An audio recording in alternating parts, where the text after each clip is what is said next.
নমস্কার, আমি এই মুহূর্তে দাঁড়িয়ে আছি এক পবিত্র তীর্থভূমিতে, যার নাম গঙ্গাসাগর। এই পবিত্র তীর্থভূমি সম্পর্কে একটি প্রবাদ বাক্য আছে, সব তীর্থ বারবার, গঙ্গাসাগর একবার। এই পবিত্র তীর্থভূমির মাহাত্ম্য কথা আপনাদের সামনে আমরা তুলে ধরব আমাদের এই প্রথম উপস্থাপনায়। অর্থাৎ এই পবিত্র তীর্থভূমি থেকেই শুভ সূচনা হচ্ছে আমাদের নতুন ইউটিউব চ্যানেলের, যার নাম অমৃত সুধা।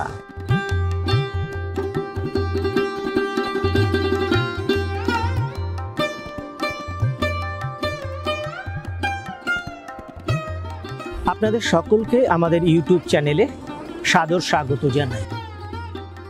আমরা আমাদের এই ইউটিউব চ্যানেলের মাধ্যমে আপনাদের সামনে তুলে ধরব বিভিন্ন দেবদেবী, মহাপুরুষ, অবতার, সাধক সাধিকা এবং সাধু সন্তদের জীবন কথা।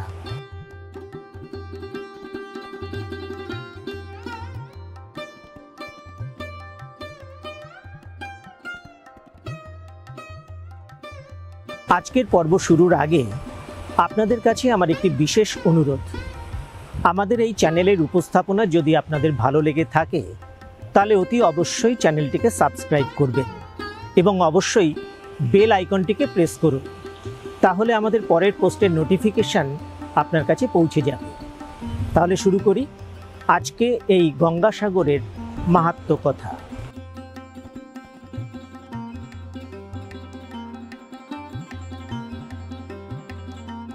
ভারতবর্ষের পশ্চিমবঙ্গ রাজ্যের দক্ষিণ প্রান্তের একেবারে শেষ ভূখণ্ডটি হল সাগরদ্বীপ। সুন্দরবনের অসংখ্য বদ্বীপের মাঝে সবচেয়ে বড় আয়তনের দ্বীপটি হল এই সাগরদ্বীপ। চারিদিকে শুধু জল আর জল। মাঝখানে জেগে রয়েছে 30 কিলোমিটার দীর্ঘ এবং 14 কিলোমিটার প্রশস্তের এই ভূখণ্ডটি।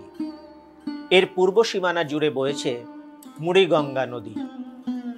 পূর্ব এবং পশ্চিম সীমানায় বইছে স্রোতস্বিনী গঙ্গা, আর দক্ষিণ প্রান্তের মাটিতে অবিরামভাবে আছড়ে পড়ছে বঙ্গোপসাগরের তরঙ্গমালা।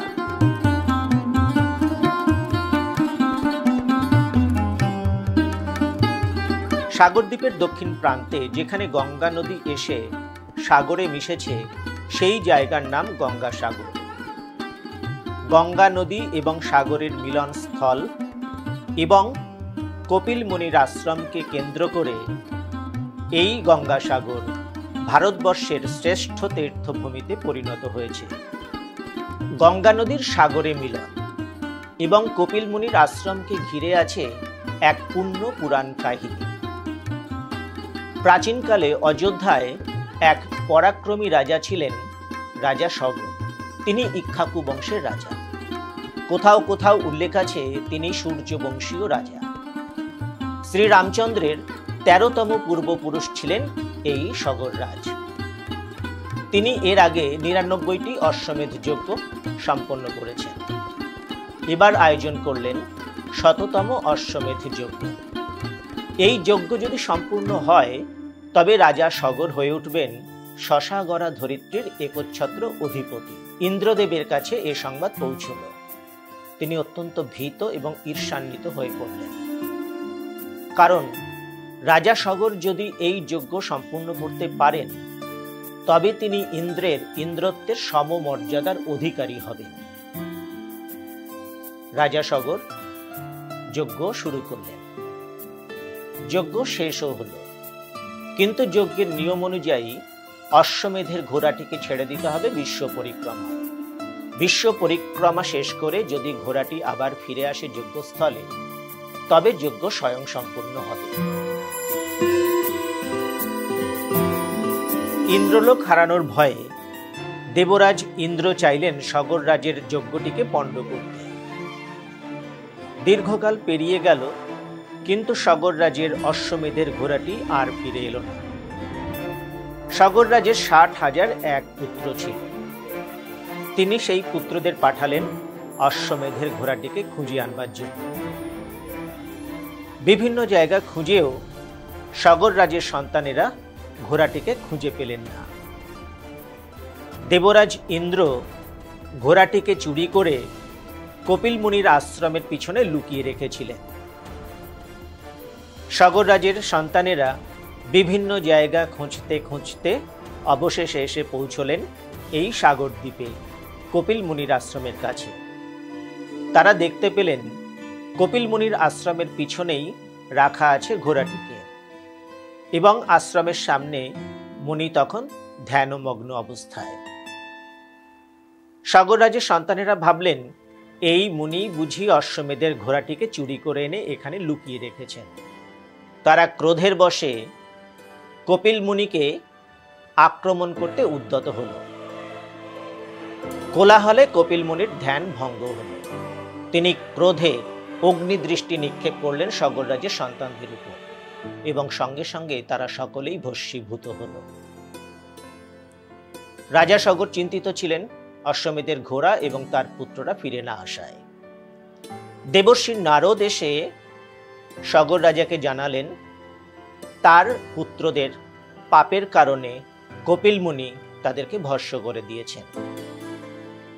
এবার সগর রাজ তার নাতি অংশুমানকে পাঠালেন কপিল মুনির কাছে। কপিল মুনি অংশুমানের কাছে সব কথা শুনলেন। তার মনে করুণা হল।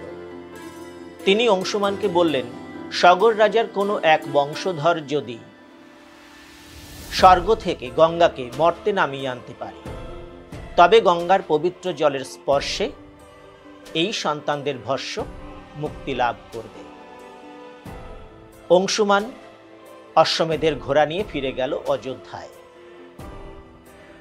সগর রাজের যজ্ঞ সম্পূর্ণ হল। সগর রাজের পরবর্তী বংশধরেরা তপস্যা শুরু করলেন স্বর্গ থেকে গঙ্গাকে মর্তে নিয়ে আসার জন্য, কিন্তু তারা কেউ সফল হলেন না। এরপর ভগীরথ গঙ্গাকে স্বর্গ থেকে মর্তে নিয়ে আসবার বাসনায় ব্রহ্মদেবের তপস্যা শুরু করলেন। ভগীরথের তপস্যায় ব্রহ্মদেব সন্তুষ্ট হলেন। তিনি অনুমতি দিলেন গঙ্গাকে মর্তে নিয়ে যাবার জন্য। কিন্তু গঙ্গার যে প্রবল গতিবেগ, তা যদি মর্তে নেমে আসে তবে মর্ত সম্পূর্ণভাবে ভেসে যাবে। তাই ভগীরথ মহাদেবের আরাধনা শুরু করলেন। মহাদেবও তপস্যায় সন্তুষ্ট হয়ে গঙ্গাকে নিজের মস্তকের জটায় আবদ্ধ করলেন এবং গঙ্গার কম গতিবেগের ধারাকে মর্তে প্রেরণ করেন। বিষ্ণুদেবও ভগীরথের আরাধনায় সন্তুষ্ট হয়েছিলেন। তিনি তাকে একটি শঙ্খ প্রদান করেন। ভগীরথ সেই শঙ্খ বাজিয়ে স্বর্গ থেকে পথ দেখিয়ে গঙ্গাকে মর্তে নিয়ে আসেন। কথিত আছে মকর সংক্রান্তির দিনে গঙ্গা দেবী এই সাগর তটে এসে উপস্থিত হয়েছিলেন এবং বঙ্গোপসাগরে মিলিত হয়েছিলেন। সগর রাজার ৬০,০০০ পুত্র গঙ্গা নদীর জলের পবিত্র স্পর্শে মুক্তি লাভ করেছিল এবং স্বর্গে আরোহণ করেছিল। হিন্দুরা বিশ্বাস করেন গঙ্গা নদী পবিত্রতম নদী। তার কোলে যদি একবার ডুব দেওয়া যায় তবে জীবনের সমস্ত পাপ থেকে মুক্তি লাভ করা যায় এবং মানুষ স্বর্গে গমন করতে পারে। তাই গঙ্গাসাগরকে কেন্দ্র করে যে প্রচলিত প্রবাদটি আছে খনার বচন হিসেবে, সেটি হলো সব তীর্থ বারবার, গঙ্গাসাগর একবার। কুম্ভ মেলার পর গঙ্গাসাগর মেলা ভারতবর্ষের মধ্যে দ্বিতীয় সর্ববৃহৎ মেলা হিসেবে পরিগণিত। যদিও কুম্ভ মেলায় 2টি বা 3টি স্নানের লগ্ন থাকে, কিন্তু গঙ্গাসাগর মেলায় কেবলমাত্র একদিনেই স্নানের লগ্ন থাকে, সেটি মকর সংক্রান্তির পুণ্যক্ষণ।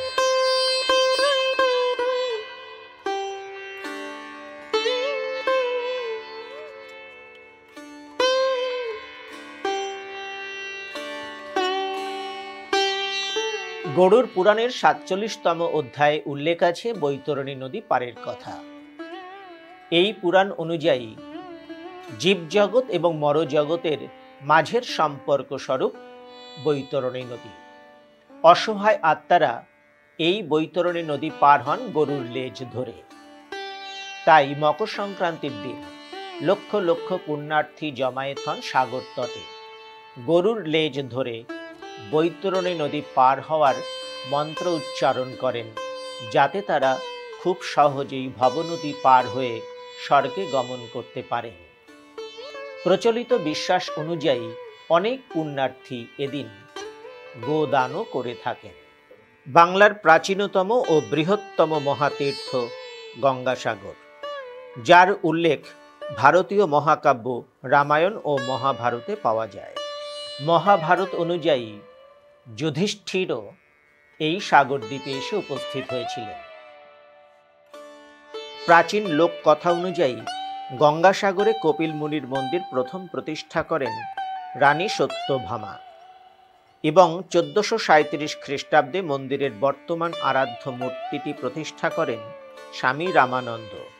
1336 বঙ্গাব্দের ভারতের তীর্থযাত্রা গ্রন্থে গঙ্গাসাগর মেলার উল্লেখ পাওয়া যায়। জনবিরল দ্বীপে বসতি স্থাপনের উদ্যোগ করেন প্রথম ওয়ারেন হেস্টিংস। জঙ্গল কেটে লোক বসানোর জন্য 1819 সালে 30,000 টাকা অনুমোদন করেছিলেন তিনি।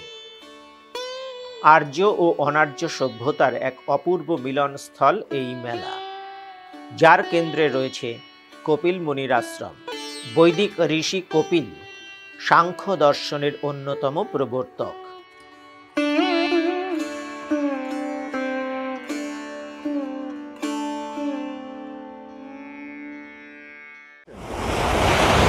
কেমন লাগলো আমাদের এই উপস্থাপনা? আপনাদের যদি আনন্দ দিয়ে থাকে তাহলে অতি অবশ্যই আমাদের চ্যানেলটিকে সাবস্ক্রাইব করবেন এবং সেই সঙ্গে বেল আইকনটি প্রেস করতে ভুলবেন না। তাহলে আমাদের সমস্ত পোস্টের নোটিফিকেশন আপনাদের কাছে পৌঁছে যাবে। দেখা হবে পরের উপস্থাপনায়। ভালো থাকবেন। নমস্কার।